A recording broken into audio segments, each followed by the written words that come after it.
Hi guys, இன்றைக்கி நம்ம எந்த கார் ஓட்ட போகிறோம்னா டொயோட்டோவோட டைசர் தான் ஓட்ட போகிறோம். இது என்ன டியூட்டின்னு பார்த்தீங்கன்னா ஒன் வே ட்ராப்பு. கோயம்புத்தூரில் கஸ்டமரை ட்ராப் பண்ணிவிட்டு நாம் ரிட்டன் வந்துடணும். சரி வாங்க வீடியோக்குள்ளே போகலாம். காலையில் 6 மணிக்கெலாம் குளிச்சுட்டு ரெடி ஆகிட்டு நாம் பார்த்திங்கன்னா கஸ்டமர் லொக்கேஷனுக்கு கிளம்பியாச்சு. நாம் இப்போ எங்கே போயிட்டு இருக்கோம்னா பாகாயத்துக்கு தான் போயிட்டு இருக்கோம். அங்கேருந்து தான் கஸ்டமரை பிக்கப் பண்ணிவிட்டு கோயம்புத்தூர் போக போகிறோம். இதுக்கு முன்னாடி வீடியோலையும் இந்த காரை பார்த்துருப்பீங்க. சேம் கஸ்டமர் தான் நம்ம கோயம்புத்தூரும் போக போகிறோம். நாம் ஓட்ட போகிற கார் பார்த்தீங்கன்னா 1.5 லிட்டர் பெட்ரோல் ஆட்டோமேட்டிக் டிரான்ஸ்மிஷன் தான். இந்த வண்டி பார்த்தீங்கன்னா ஓட்டுறதுக்கு சும்மா அருமையாக இருக்கும். நாம் போடுற வீடியோ ஃபுல்லாக பார்த்துட்டு பிடிச்சிருந்தா ஒரு லைக் அண்ட் ஃபாலோ பண்ணிக்கங்க. நாம் பார்த்தீங்கன்னா கஸ்டமரை பிக்கப் பண்ணிவிட்டு கோயம்புத்தூருக்கு கிளம்பியாச்சு. நாம் கோயம்புத்தூருக்கு எந்த வழியாக போக போகிறோம்னா திருப்பத்தூர், சேலம், திருப்பூர் வழியாக தான் கோயம்புத்தூருக்கு போக போகிறோம். அதாவது இந்த சிட்டி உள்ளலாம் போக மாட்டோம். சிட்டிக்கு அவுட்டர்லேயே நம்ம பார்த்தீங்கன்னா கோயம்புத்தூர் ரீச் ஆகிடுவோம். கஸ்டமர் பார்த்தீங்கன்னா மார்னிங் A2Bல டிஃபன் சாப்பிடலாம் அப்படின்னு சொல்லியிருந்தாங்க. நாமளும் A2Bல வந்து நிறுத்தியாச்சு.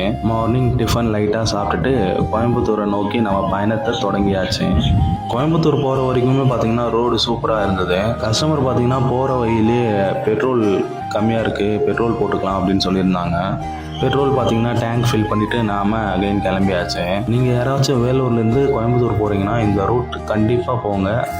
போக சொல்லி பார்த்தீங்கன்னா உங்களுக்கு இந்த மாதிரி நேச்சராக பார்க்குறதுக்கும் ஓட்டுறதுக்கும் சூப்பராக இருக்கும். நாம் ஒரு 150 கிலோமீட்டர் தாண்டி வந்தோடனே ஒரு டீ கடையாக பார்த்து டீக்கு நிறுத்தணும். ஏன்னா வண்டி ஓட்டும் போது தொடர்ந்து ஓட்டாதீங்க. ஒரு ரீஃப்ரெஷ்மெண்ட் இருந்தால் தான் வண்டி ஓட்டுறதுக்கு சூப்பராக இருக்கும். அதனால தான் டீ கடையாக நிறுத்துந்து. நாம் ஆஃப்டர்நூன் சாப்பாடு பார்த்தீங்கன்னா போகிற வழியிலே திருப்பூர் கிட்ட சாப்பிடலான்னு கஸ்டமர் சொல்லியிருந்தாங்க. நாம் ஆஃப்டர்நூன் பார்த்தீங்கன்னா ஒரு பிரியாணி ஒன்று வாங்கி சாப்பிட்டுருந்தோம்.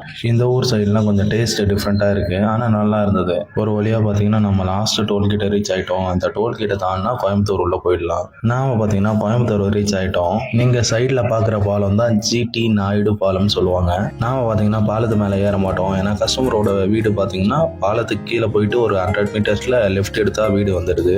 கஸ்டமரோட வீட்டுக்கு முன்னாடி தான் ஏர்போர்ட் இருக்குது. இங்கிருந்து பார்த்தாவே ஃப்ளைட்டு லேண்ட் ஆகுறது, டேக் ஆஃப் ஆகிறது எல்லாமே தெரியுது. கஸ்டமர் பார்த்தீங்கன்னா அவங்க வீட்டு பக்கத்தில் இருக்கிற பார்க்கெல்லாம் கொஞ்சம் சுற்றி காட்டினாரு. ஏன்னா நாம் பார்த்தீங்கன்னா நைட்டு 8 மணிக்கு தான் ட்ரெயின் புக் பண்ணியிருந்தோம். ஒரு 6:30 போல் கஸ்டமருக்கு பாய் சொல்லிட்டு நாம் பார்த்தீங்கன்னா கோயம்புத்தூர் ஜங்ஷனுக்கு கிளம்பியாச்சு. ஜங்ஷனுக்கு வெளியே நிறைய சாப்பாடு கடை இருந்தது. அதில் ஒரு கடையில் போயிட்டு பரோட்டா சாப்பிட்டுட்டு நாம் பார்த்தீங்கன்னா ஜங்ஷன் உள்ள கிளம்பிட்டோம். நாம் பார்த்தீங்கன்னா நீலகிரி சூப்பர் ஃபாஸ்ட் எக்ஸ்பிரஸ் தான் புக் பண்ணியிருந்தோம். அது பார்த்தீங்கன்னா 3rd பிளாட்ஃபார்மில் வரும்னு சொல்லியிருந்தாங்க. அங்கே தான் இப்போ நாம் நடந்து போயிட்டு இருக்கோம். நம்ம போனதுமே பார்த்தீங்கன்னா நமக்கான ட்ரெயின் வந்துடுச்சு. ஆல்ரெடி நாம் சீட்லாம் புக் பண்ணி வச்சதால நாம் போயிட்டு நம்ம சீட்டில் ஏறி உட்காந்தாச்சு. ட்ரெயின் பார்த்தீங்கன்னா மார்னிங் 5 மணிக்கு காட்பாடி ரீச் ஆகிட்டு நாம் பார்த்தீங்கன்னா வீட்டுக்கு கிளம்பியாச்சு. நெக்ஸ்ட் வீடியோவில் பார்க்கலாம். டாடா, பாய் பாய் கைஸ்.